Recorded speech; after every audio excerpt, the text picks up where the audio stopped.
ভারতের 18তম লোকসভায় স্পিকার পদে নির্বাচিত হয়েছেন এনডিএর ওম বিড়লাই। কণ্ঠ ভোটে তিনি হারিয়েছেন ইন্ডিয়া জোটের কে সুরেশকে।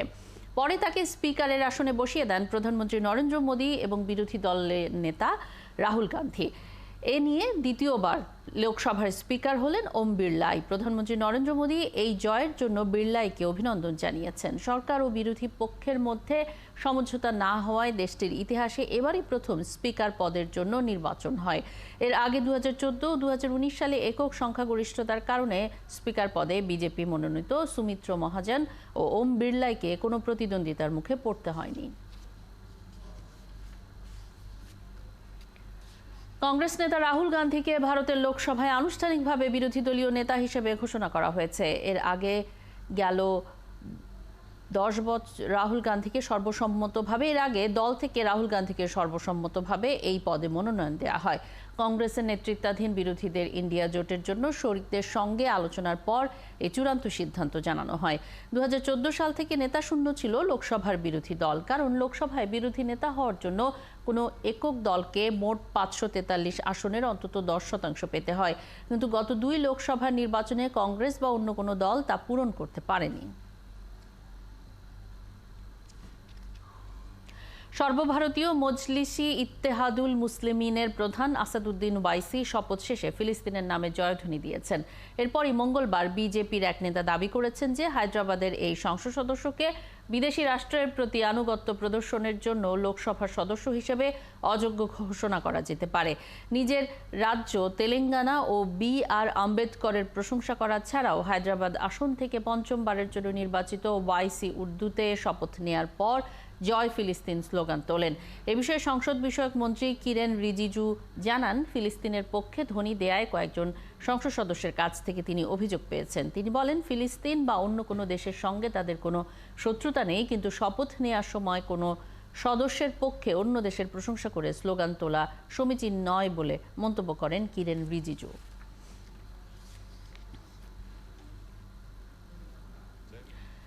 দিল্লির মুখ্যমন্ত্রী ও আম আদমি পার্টির আহ্বায়ক অরবিন্দ কেজরিওয়ালকে আপাতত তিহার জেলেই থাকতে হচ্ছে। মঙ্গলবার দিল্লি হাইকোর্ট নিম্ন আদালতের দেয়া জামিনের নির্দেশের ওপর স্থগিতাদেশ দিয়েছে। বুধবার সুপ্রিম কোর্ট কেজরিওয়ালের জামিন সংক্রান্ত আবেদন বিবেচনা করবেন বলে জানা গেছে। এ বিষয়ে সুপ্রিম কোর্টের বিচারপতি মনোজ মিশ্র বলেন, বিষয়টি হাইকোর্টের বিবেচনাধীন, তাই এখনই কোনো সিদ্ধান্ত নেবেন না তারা। হাইকোর্ট জামিন স্থগিত রাখায় কেজরিওয়ালকে এখন সুপ্রিম কোর্টের রায়ের অপেক্ষায় থাকতে হবে। এর আগে কেজরিওয়ালকে নিম্ন আদালত 20 জুন জামিন দেন। সেই নির্দেশ 48 ঘন্টায় স্থগিত রাখার অনুরোধ জানিয়েছিল ইডি, তবে নিম্ন আদালত তা মঞ্জুর করেননি। 1 লাখ রুপি বন্ডের বিনিময়ে জামিন পাওয়ার আগেই ইডি দিল্লি হাইকোর্টে শরণাপন্ন হয়েছে।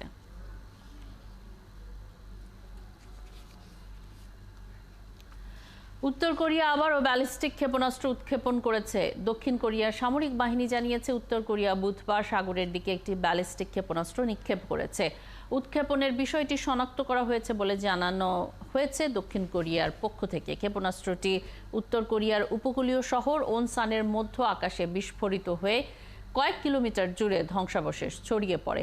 এদিকে জাপানের প্রধানমন্ত্রী ফুমিও কিশিদার কার্যালয় জানিয়েছে, উত্তর কোরিয়া একটি সন্দেহভাজন ব্যালিস্টিক ক্ষেপণাস্ত্র উৎক্ষেপণ করেছে।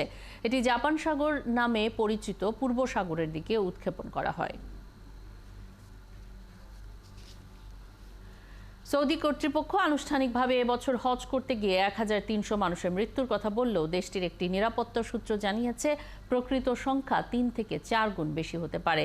একটি নিরাপত্তা সূত্র মধ্যপ্রাচ্য ভিত্তিক সংবাদ মাধ্যম মিডল ইস্ট আইকে জানিয়েছে, হজ করতে গিয়ে এবছর মৃতের আসল সংখ্যা হতে পারে প্রায় 5000। সৌদি সরকার আরও জানিয়েছে, অতিরিক্ত গরমে যারা মারা গেছেন তাদের সবাই অনুমতি ছাড়া হজ করতে গিয়েছিলেন। তবে অনুমতিপ্রাপ্ত ও অনুমতিবিহীন হজযাত্রী উভয়ই জানিয়েছেন, এবারের হজের ব্যবস্থাপনা খারাপ ছিল। পর্যাপ্ত বাস না থাকায় তাদের প্রখর সূর্যের মধ্যে কয়েক ঘন্টা হাঁটতে হয়েছে।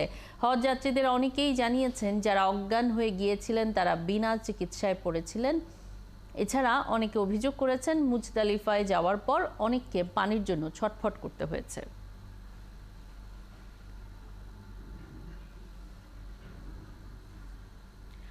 হেলিকপ্টার দুর্ঘটনায় ইরানের প্রেসিডেন্ট ইব্রাহিম রাইসির মৃত্যুর পর নির্ধারিত সময়ের 1 বছর আগে প্রেসিডেন্ট নির্বাচন অনুষ্ঠিত হতে যাচ্ছে দেশটিতে। 28 জুন নতুন প্রেসিডেন্ট নির্বাচনে ভোট দেবেন ইরানিরা। নিবন্ধিত 80 জনের মধ্যে 6 জনের প্রার্থিতা অনুমোদন করেছে দেশটির আলেম ও আইনবিদদের নিয়ে গঠিত প্যানেল গার্ডিয়ান কাউন্সিল। ঋতু সাহার রিপোর্টে বিস্তারিত। মে মাসে হেলিকপ্টার দুর্ঘটনায় ইব্রাহিম রাইসির মৃত্যুর পর প্রেসিডেন্ট নির্বাচনকে ঘিরে ইরানে জমে উঠেছে প্রার্থীদের প্রচার। এবার প্রেসিডেন্ট পদপ্রার্থী হিসেবে নিবন্ধিত 80 জনের মধ্যে 6 জনকে প্রার্থিতা অনুমোদন দিয়েছে দেশটির আলেম ও আইনবিদদের নিয়ে গঠিত প্যানেল গার্ডিয়ান কাউন্সিল। সর্বোচ্চ আধ্যাত্মিক নেতা আয়াতুল্লাহ আলী খামেনির তত্ত্বাবধানে এই কাউন্সিল। চূড়ান্ত 6 প্রেসিডেন্ট প্রার্থীর মধ্যে 5 জনই কট্টরপন্থী, অন্যদিকে 1 জন মধ্যপন্থী। এবার নির্বাচনে চূড়ান্ত 6 প্রেসিডেন্ট প্রার্থী হলেন মোহাম্মদ বাগের গালিবাফ, ইরানের বিপ্লবী গার্ডের সাবেক কমান্ডার এবং খামেনির মিত্র। গালিবাফ কট্টরপন্থী অধ্যুষিত পার্লামেন্টের বর্তমান স্পিকার। 62 বছর বয়সী গালিবাফ এর আগে 2 বার প্রেসিডেন্ট প্রার্থী হন এবং একবার ইব্রাহিম রাইসির পক্ষে অবস্থান নিয়ে প্রার্থিতা প্রত্যাহার করেছেন। সাইদ জালিলি একজন কট্টরপন্থী কূটনৈতিক। 1980 দশকে ইরান ইরাক যুদ্ধে গার্ডদের পক্ষে লড়াই করার সময় ডান পা হারিয়েছিলেন।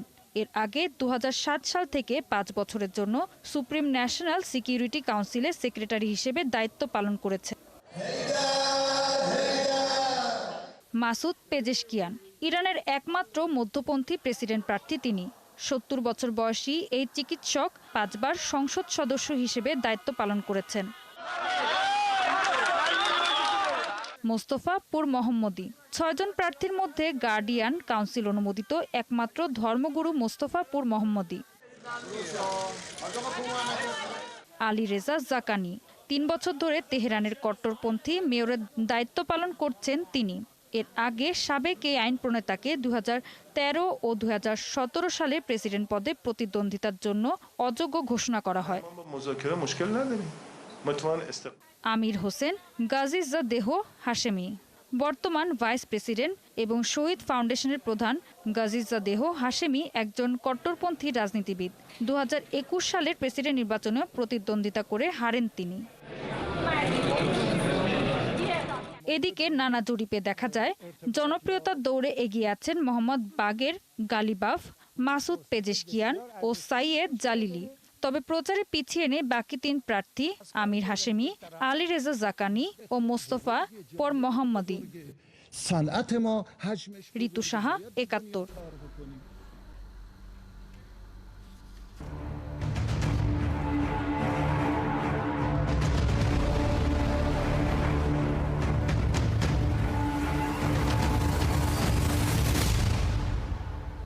গাজায় ইসরায়েলি হামলায় 24 ঘন্টায় নিহত হয়েছেন অন্তত 32 ফিলিস্তিনি। এ সময় আহত হয়েছেন আরও অন্তত 139 জন ফিলিস্তিনি। এদিকে উপত্যকাটির প্রায় 5 লাখ মানুষ খাদ্য সংকটে ভয়াবহ বিপর্যয়ের মুখে রয়েছে।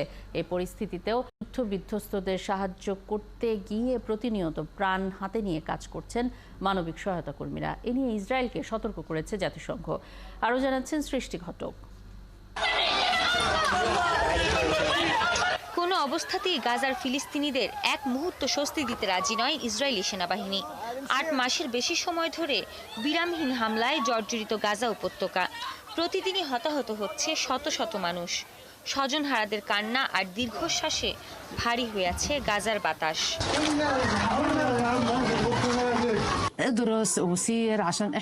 কোথায় আরব বিশ্ব, কোথায় বিশ্বের সব মুসলমানরা? তারা তো কেউ এগিয়ে এলো না। আমাদের শিশুদের, নারীদের কি দোষ? তারা নিজেদের বাড়িতে রাতের বেলা ঘুমাচ্ছিল, কেন তাদের মরতে হচ্ছে? মঙ্গলবার গাজা সিটিতে রাতভর চলে ইসরায়েলি বাহিনীর তাণ্ডব। আব্দুল ফাত্তাহ আল হামুদ স্কুলে আশ্রয় নিয়েছিল বহু ফিলিস্তিনি। হামলায় ওই ভবনটিতে আগুন ধরে যায়। রাতের আধারে অসহায় ফিলিস্তিনিরা চিৎকার করতে থাকেন আর ছুটতে থাকেন দিক বিদিক। সকালে দেখা যায় স্কুল ভবনটির চরম বিধ্বস্ত দশা।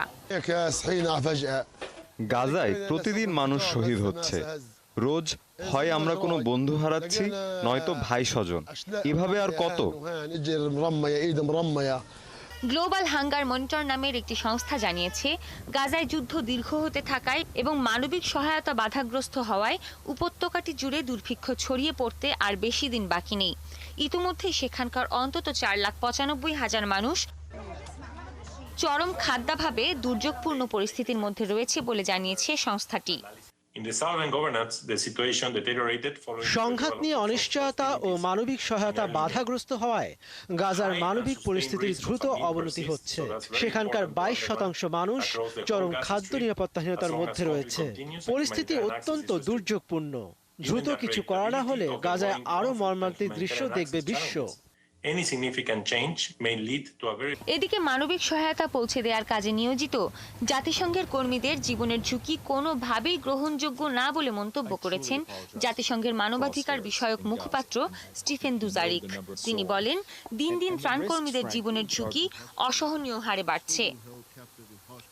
সৃষ্টি ঘটক, ৭১।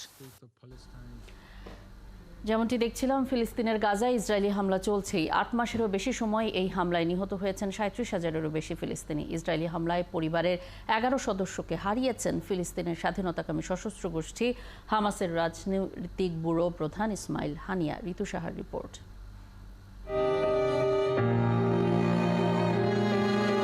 পরিবারের সদস্যদের শেষ বিদায় জানাতে গাজার আল আহালি আল আরাবি হাসপাতালে এসেছেন ফিলিস্তিনিরা। এই লাশের সারির মধ্যে রয়েছে হামাস প্রধান ইসমাইল হানিয়ার পরিবারের সদস্যরা। সম্প্রতি গাজার উত্তরাঞ্চলে ব্যাপক হামলা চালায় ইসরায়েল। এতে হানিয়ার পারিবারিক বাড়িসহ শহরের বিভিন্ন জায়গায় ৩টি বিমান হামলা চালিয়েছে তারা। মারা যান ইসমাইল হানিয়ার বোন সহ পরিবারের আরো ১০ সদস্য।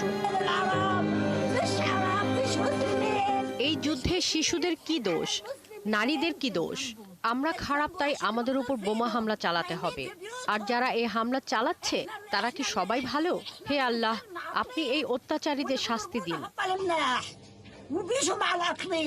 গত এপ্রিলে ইসরায়েলি বিমান হামলায় ইসমাইল হানিয়ার ৩ ছেলে ও ৩ নাতি-নাতনি নিহত হয়। ১০ এপ্রিল ঈদ উল ফিতরের দিন গাজার আল শাতি শরণার্থী ক্যাম্পে হানিয়ার ছেলেদের বহনকারী গাড়িতে হামলা চালায় তারা।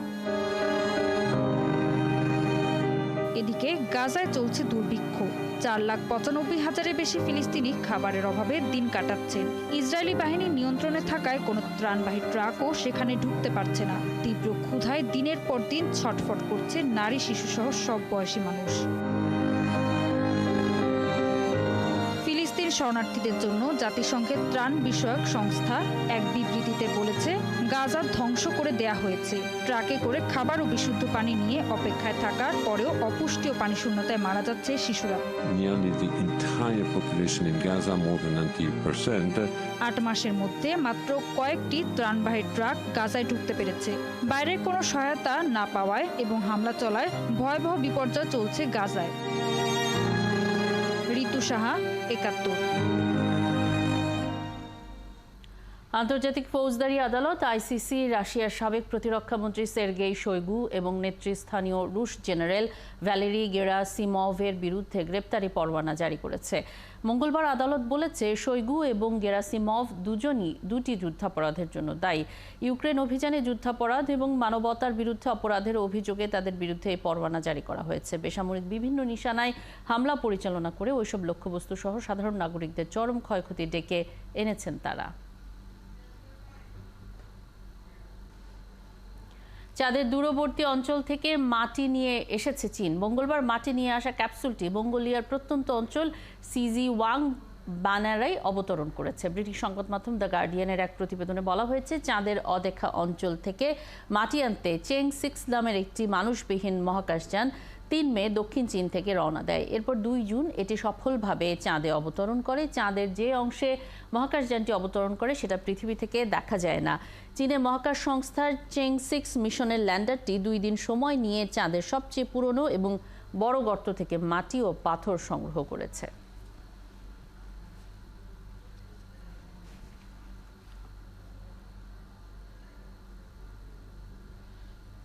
এই ছিল আজকের বিশ্বযোগে। এতক্ষণ সাথে থাকার জন্য ধন্যবাদ। কাল একই সময় আবারও হাজির হবে বিশ্বযোগ। সরাসরি সংবাদ অনুষ্ঠান দেখতে থাকুন ৭১-এর ফেসবুক পেজে এবং সাবস্ক্রাইব করুন ৭১-এর ইউটিউব চ্যানেল। ৭১-এর সঙ্গেই থাকুন।